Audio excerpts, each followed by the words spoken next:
हमारे काले में दीन से एक मौली ने कहा कितने का था बागे फिदक, पैसे ले ले हमारे पीरों की जान छोड़ दे।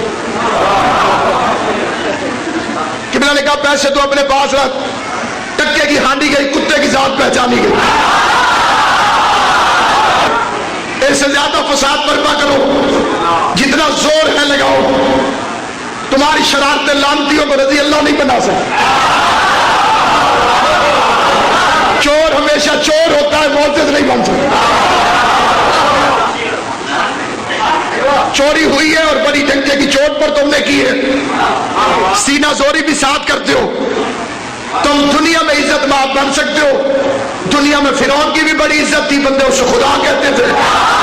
लेकिन एक बात याद रखना, अली के दुश्मनों से जितनी बेगैरती करनी है खोल के कर लो, लेकिन जब पहला शिकंजा अली के शिया मलकल मौत का तुम पर पड़ा,